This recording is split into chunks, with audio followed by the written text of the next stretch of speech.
monkey and heat on the parallel bars. Yeah! Johnny Carson made a fortune thanks to Joan Rivers. When his show's ratings fell, she saved it. He always had her as his guest host. Then, in 1986, she made a joke that made a huge difference. Carson's expression froze. Bros. She was permanently barred from The Tonight Show in a matter of days. Her name was forgotten for 28 years. Carson was not the only one who was banned. She lost everything because of what she said that night, even though it had nothing to do with him. 10 seconds of humor sparked the largest quarrel in Hollywood history. On June 8, 1933, Joan Rivers was born Joan Alexandra Malinsky in Brooklyn, New York. Her parents, Mayer and Beatrice Malinsky, were Jewish immigrants from Russia who came to this country in search of a better life. Although Mayer was a well-respected physician, his sharp sense of humor was what really made him stand out. From a young age, Joan was exposed to the sardonic humor that pervaded their home. Their family turned to humor as a coping mechanism amid the harsh reality of Brooklyn in the 1930s. Joan saw comedy as more than just amusement. It evolved into a weapon, a shield, and ultimately her greatest gift. Joan battled her weight as a child. She felt out of place in a society that valued thinness. However, she chose to use that anguish rather than run away from it. She made jokes about dietary failures and felt alienated while she was on stage. In addition to laughing, audiences were impressed by a woman who dared to express her innermost thoughts. Joan's candor broke down barriers during the 1960s when there were few female comedians. She created opportunities for future generations by demonstrating that it was acceptable to laugh at our imperfections. Joan had a remarkable level of schooling. She earned a degree in English literature and anthropology from Barnard College in 1954, but she also had a secret. She frequently asserted that she was a member of Phi Beta Kappa and graduated with honors. These assertions were untrue. However, they represented something more profound, the need to be taken seriously in a society that didn't always value women, particularly in the entertainment industry. Joan sought to establish her worth, even at the expense of distorting the truth. Sounding better wasn't the only reason she changed her name from Joan Malinsky to Joan Rivers. It was a matter of survival. Tony Rivers, her agent, recommended it, and Joan knew it was the proper thing to do. A name like Rivers was less likely to encounter prejudice, easier to remember, and easier to reserve. She made people pay attention when she took the stage in nightclubs in New York under that name. Joan Rivers was no ordinary comedian. She was unforgettable, brave, and fearless. However, success took time. Joan performed in tiny smoke-filled bars in Greenwich Village for 7 long years. She was repeatedly turned down between the middle of the 1950s and the beginning of the 1960s. She was jeered off stage on numerous occasions. The owners of the clubs didn't think women could be successful in stand-up. She didn't make much money. However, she continued. Her humor and character were refined by those difficult years. She didn't only make it for herself when she eventually made it. She demonstrated that women could succeed in the most competitive comedy environments. It was an unexpected ally who gave her her big break. After 7 unsuccessful auditions, Joan was given the opportunity to appear on The Tonight Show in 1965. After seeing her perform, Bill Cosby encouraged the producers to give her a chance. He jokingly said, "She can't be worse than the guy you had last night." No one wanted to be in the last 10 minutes of the performance on February 17th, but Joan made it into a gold mine. "You're going to be a star," said Johnny Carson. Everything changed in a single night. Joan received more offers and appeared on the show 9 more times in the same year. Joan had a close relationship with The Tonight Show. She became the first female permanent guest host in 1983, making history. Late-night television had been a man's domain for many years. However, Joan took charge of the stage, and demonstrated her belonging. She encouraged women all over the world to set higher goals. Joan, however, always had a suspicion that NBC chose her for the position because they believed she posed no threat to Carson. Joan was fortunate to have made that mistake. Joan made around 100 appearances on The Tonight Show over the course of 2 decades. She made others laugh at herself, politics, and celebrities. Her bold manner opened the way for others, and her voice became ingrained in American culture. The first marriage of Joan Rivers was like a dream that quickly became a nightmare. She wed James Sanger, the heir to the Bond clothing store's wealth, in 1957. It was ideal on paper, but the reality struck quickly and forcefully.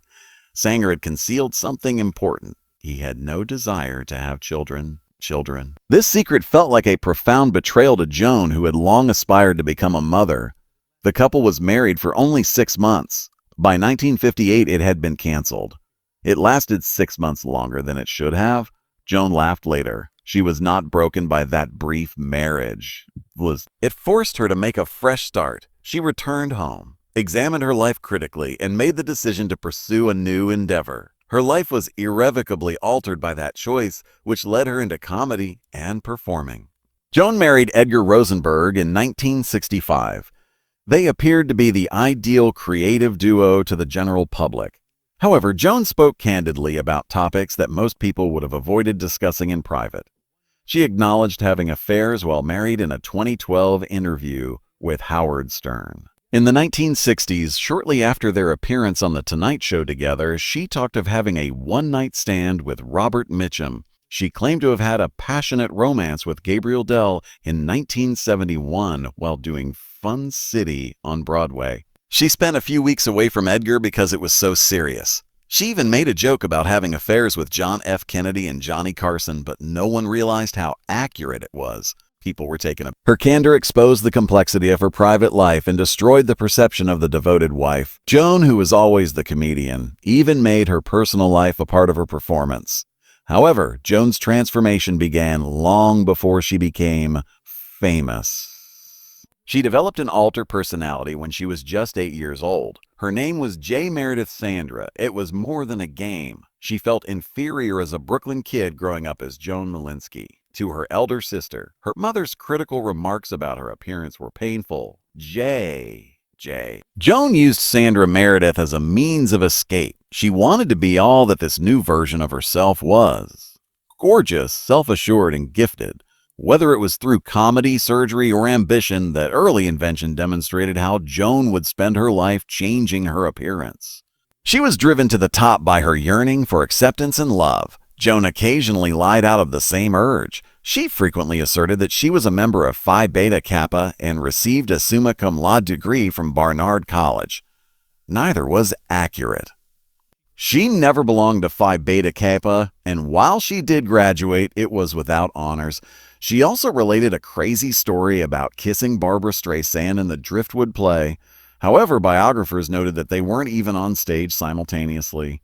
Joan's lies weren't innocuous. They were a component of her strategy to project a more expansive and audacious image in a society where outward looks were crucial. Joan battled with her weight since she was a young child. She was plagued by her mother's harsh comparisons. The demand to appear flawless only increased as she rose to fame. Joan repeatedly resorted to plastic surgery. According to her own account, she had Botox done on her arms, nose, breasts, stomach, lips, and eyes on a regular basis. Joan's battle became more intense following Edgar's suicide in 1987. For years, she concealed the fact that she had developed bulimia. She used black humor to write about making herself ill in her book and using laughing as a coping mechanism. But there was actual suffering behind the jokes. She never really recovered from her struggle with body image. Fox made an offer in 1986 that looked too good to be true. Joan was to host her own late-night show, they demanded. Over 5 years, the transaction was worth $15 million, which is more than $40 million in today's currency. It was a historic event. That opportunity has never been granted to a woman. Additionally, Fox pledged to appoint Edgar as producer. Joan was unable to stop it. There was a catch, though. Edgar advised her not to discuss the arrangement with Johnny Carson. Before the Fox show even aired, he was afraid Carson would interrupt her. In an attempt to safeguard her future, Joan listened.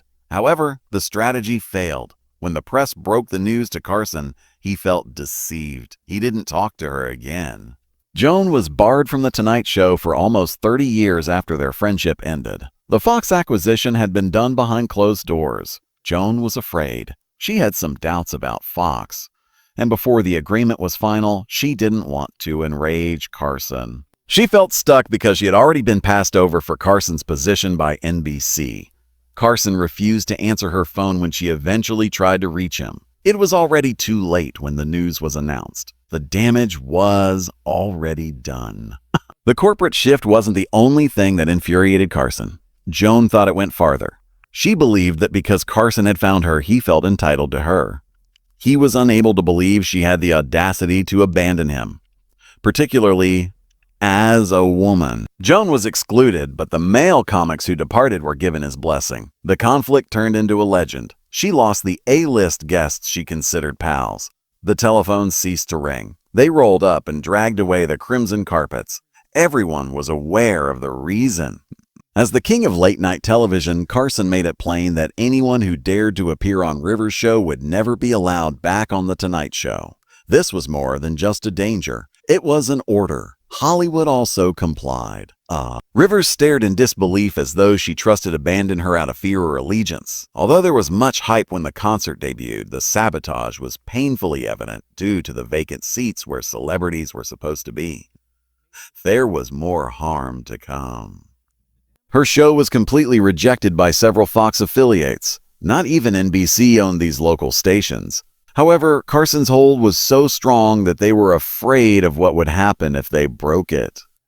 They were concerned about losing their connections to The Tonight Show or losing out on advertising partnerships with NBC. The outcome? In certain regions of the nation, Rivers' show had trouble even getting airtime. Before she really had a chance, her ratings were destroyed by the coverage gap. Fox began to turn against her behind the scenes as well. They wanted her to fire her husband, Edgar Rosenberg, who produced the show just 7 months into that huge contract. Rivers resisted their accusations that he was to blame for the show's issues. Edgar did more than just produce her. He was her partner and husband. She would never turn on him. The network was unconcerned. They fired both of them in May 1987, and the blow that followed was much more vicious. Edgar committed suicide 3 months after losing the show. Rivers was broken. Her career and personal life had been ruined by the job she had battled for. It was best expressed by her remarks. "My professional life was in ruins. My contracts in Vegas were gone. I was a pariah because of the negative press that Carson and NBC had spread about me. She would not be booked." Her calls went unanswered. The Tonight Show removed her from the list. They took her albums away. Her picture was deleted. The band continued to exist even after Carson's retirement in 1992. She was prohibited from going near the show that had made her famous for another 22 years. Decades of silence ended only in 2014 when Jimmy Fallon extended an invitation for her to return. The world collapsed for Joan Rivers on August 14, 1987. Edgar Rosenberg, her husband of 22 years, was discovered dead in a hotel room in Philadelphia. He was 62. Edgar had committed suicide. 3 months prior, he and Joan had both been let go from Fox following the failure of Joan Rivers' late show. Joan had cherished that show. It was meant to permanently alter late-night television. Edgar had always been the man who took care of things behind the scenes, her best friend, and her rock. However, he had been in silent pain. In 1984, he suffered a heart attack, and his health never fully recovered. He fell further into depression as a result of the drugs, the strain, and the embarrassment of losing his job. He left videos for his business partner, Joan, and their daughter Melissa, who is 19 years old. He attempted to explain why he felt like a burden in those recordings. Joan was struck by the news like a lightning strike. The day prior, she had talked to Edgar. He had been discussing plans to go back to Los Angeles, as well as books and dinners. What he was planned had not been hinted. She assisted in arranging for Edgar's body to be brought home. The media wouldn't leave her alone, and the suffering was unbearable. Joan was left feeling more alone than ever before, devastated and perplexed. The nightmare didn't stop there, though. Joan learned about their complete financial collapse after Edgar's passing. Edgar's poor investments had cost him everything. Joan wasn't simply impoverished. Her debt was $37 million. It was difficult to accept. She had entrusted Edgar with their money for years so she could concentrate on her career. She now discovered that she no longer even had her own name. Her brand was hijacked by ruthless business partners who also embezzled the company's funds. Joan was forced to surrender her cherished Bel Air mansion at the age of 54. That 7,700 square foot home filled with memories brought more than $5 million when it sold. She had recently refurbished the house with Edgar. The embarrassment was profound. Joan was unable to sell her jewelry at all. She was not allowed to use her actual name on television. Although the harm was done, one of the individuals who robbed her was finally sent to prison. For the remainder of her life, Joan would be plagued by debt. She almost crumbled under the weight of her loss and financial devastation. Joan was at her lowest during the gloomy months following Edgar's passing. With a rifle in her lap, she sat by herself in that deserted home. The home that used to be filled with laughing now seemed like a graveyard. No one answered the phones. The invitations ceased. Friends disappeared. Melissa didn't even approach. Joan thought she was invisible. I was a non-person, a pariah, she subsequently claimed. What's the point? I asked myself once. This is foolish. It felt like the only way out was to end it all. The loneliness, the shame, and the grief. It was too much to handle. Then an unforeseen event occurred. Spike, Joan's small Yorkshire Terrier, leapt into her lap. He was sitting directly on top of the cannon. Joan was pulled out of her gloom by that small, devoted puppy. No one will look after him if I'm gone, she thought as she glanced at him. Spike didn't even like other people. Through and through, he was hers. Her life was saved by that seemingly insignificant moment. Joan dropped the gun. True. She talked candidly about her saddest moment after that day. She advised individuals to persevere even under the most trying circumstances. The tiniest things, like a pet in need of you, can sometimes keep you alive. Others who felt lost found hope in her story. However, Joan's suffering continued after Edgar passed away, or the financial difficulties. Her relationship with Melissa was also shattered by the tragedy. Melissa was drowning in sadness and rage at the age of 19. She held Joan responsible for her father's demise. It was almost a year before the two spoke again. They were both too damaged to support one another. Joan was aware of it. Melissa blamed me, she later claimed, but she had no intention of mentioning it at the coffin. There was hurt in the quiet between them. Another crisis was what ultimately reunited them. Melissa ended up in a violent relationship. Joan didn't think twice about answering her appeal for assistance. Their healing process began then. They managed to overcome the anguish together. Both of them then turned become suicide prevention campaigners. Melissa joined the DD, Hirsch Health Mental Services, and Suicide Prevention Committee as a co-chair. They told their experience to support others and combat the stigma associated with suicide. Almost overnight, Joan Rivers lost everything she had. In 1987, her husband, Edgar Rosenberg, committed himself when her Fox late-night show failed. Joan was abandoned, heartbroken. Hollywood, which had previously praised her, suddenly turned its back on her. She was handled as if she didn't exist by NBC Johnny Carson. This time, Joan referred to it as her professional death. She went from guest hosting The Tonight Show and playing sold-out gigs in Vegas to pleading for stage time at small comedy clubs. The agony was excruciating. Ooh. She was jeered off the stage on a few occasions when she attempted to make a joke about Edgar's passing. Nevertheless, she continued, she endured the humiliation in each performance and channeled it into her act. It was dubbed the Merry Widow Tour, and although it almost broke her, it also strengthened her. No other female comedian dared to do what she did. Her bravery would lead to an amazing return as she transformed her worst tragedy into comedy. However, beneath the witty repartee, Joan was concealing a horrible secret. She was struggling with bulimia, and she was caught in a hazardous cycle of rejection, sadness over Edgar's suicide, and pressure to look flawless. She pretended to eat during dinners in the late 1980s so that no one would see, but occasionally she would only eat mince. She later acknowledged that when her life was shattered, bulimia offered her a false sense of control. The eating disorder wasn't the only thing. She also battled depression to the point where she thought about taking her own life. Joan, however, retaliated. She received assistance. At a period when few dared to speak up, she also contributed to removing the taboo around eating disorders and mental health. Joan stunned everyone in 1989. She started The Joan Rivers Show just 2 years after she was at her lowest. The night wasn't late. It was television during the day. However, it belonged to her. From September 1989 to December 1993, the program ran. It was well received. In 1990, Joan even took home a Daytime Emmy for Best Talk Show Presenter. The woman who was buried by Hollywood was suddenly a midday celebrity. She's shown her ability to do more than just get by. She might prevail. Then, in 1994, Joan walked the red carpet with her daughter Melissa. Joan became the epitome of what others considered a menial career. The question she posed became legendary. Who do you wear? Her audacious... The red carpet was a must-see event because of its humorous and spontaneous nature. She and Melissa revolutionized the way award shows are covered. People were unable to get enough. Joan rose to prominence on the red carpet, and an industry worth billions of dollars grew out of what began as a gamble.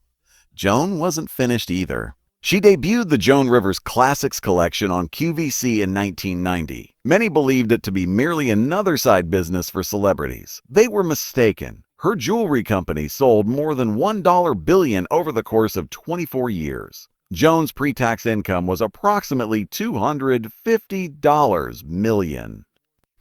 She did more than simply put her name on the goods. She contributed to their design, drawing inspiration from her personal trips and collection. Her appearances on QVC also become legendary. In addition to the jewelry, people were drawn in by Joan's warmth and humor. The company allowed her to purchase a penthouse in Manhattan that was decorated in a Gilded Age Versailles style. It's where Marie Antoinette would have lived if she had money, she joked. Even more astounding was the fact that Joan began building this empire in her 60s and 70s when she owed $37 million. Joan Rivers never shied away from making a comedy out of herself. One of her most famous lines was, "I've had so much plastic surgery that when I die, they will donate my body to Tupperware." It was funny, but it also showed how she used humor to face the things people didn't want to talk about. Joan didn't just admit to having work done, she made it part of who she was. When others hid behind fake smiles and lies about aging, she stood on stage and laughed about it. That joke became a symbol of how she exposed Hollywood's obsession with youth and beauty and how she dared to say what others wouldn't. Joan's plastic surgery wasn't just a punchline. It was real, and it was endless. She said herself that she'd had 739 procedures. That number sounds almost impossible, but Joan talked about it like someone listing trips to the hairdresser, Botox, nose jobs, eye tucks, liposuction, facelifts, breast reductions. She named them all. This obsession came from deep inside. Joan grew up feeling like she wasn't pretty enough. Her mother criticized her. Her sister, she said, was the prettier and smarter one. The surgeries were her way of fighting those feelings. She even told Barbara Walters that it wasn't about vanity. She said, "We're in a society where looks count, and all the beautiful women lie and say, 'I've done nothing.' And that is so unfair. I just want women to know it's okay. Do it." She turned her changing face into her armor and made it part of her story. However, Joan's audacity extended beyond her self-satisfaction. She gained news for something very darker in August 2014. She learned from a reporter that the violence in Gaza had claimed the lives of about 2,000 Palestinians. "You're dead," Joan yelled. "You are deserving of death. Don't you dare make me feel bad about that." She went further, calling those killed idiots for not leaving when warned. She compared it to Hiroshima and said, "They started it. We now don't count who's dead." The world was shocked. People said she dehumanized the victims. Joan later tried to explain that her words had been taken out of context, but the damage was done. It was one of the moments that showed just how far she was willing to go with her words. Another clash came with Jennifer Lawrence. In 2013, Jennifer spoke out against Joan's show fashion police, saying it taught people to judge others for the wrong reasons. Joan didn't take it lightly. She shot back that Jennifer should grow up and calm down. She mocked Jennifer's movie posters, saying, "Doesn't have a nose. She has 2 holes." Joan even made fun of Jennifer's fall at the Oscars, tweeting that she tripped over her own arrogance. It wasn't just about 2 stars arguing. It was a fight between old Hollywood's brutal humor and a new idea of kindness and body positivity. Joan's views on feminism weren't what people expected either. She broke barriers for women in comedy, but she didn't want to be called a feminist. Her daughter Melissa said Joan loved chivalry. Joan wanted doors opened for her. I can. On stage, she would shout about how women had no control, how the world kept them down. But off stage, she often tore down other women with harsh jokes. She fought for women's place in comedy, but at the same time made fun of their looks. That mix of strength and cruelty made her a hero to some and a problem to others. Joan's life ended in a way no one saw coming. On August 28, 2014, she went in for a simple throat procedure at a clinic in Manhattan. She was supposed to be in and out within hours, but things went horribly wrong. Her vocal cords went into spasm. She couldn't breathe. A doctor who wasn't even supposed to be doing surgery at that clinic tried to do a biopsy without permission. The staff didn't give her enough oxygen.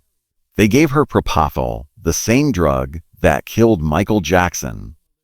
They didn't resuscitate her in time. Someone even took pictures of her while she was under. Joan was moved to a hospital and put on life support, but after an hour without air, her brain was too damaged.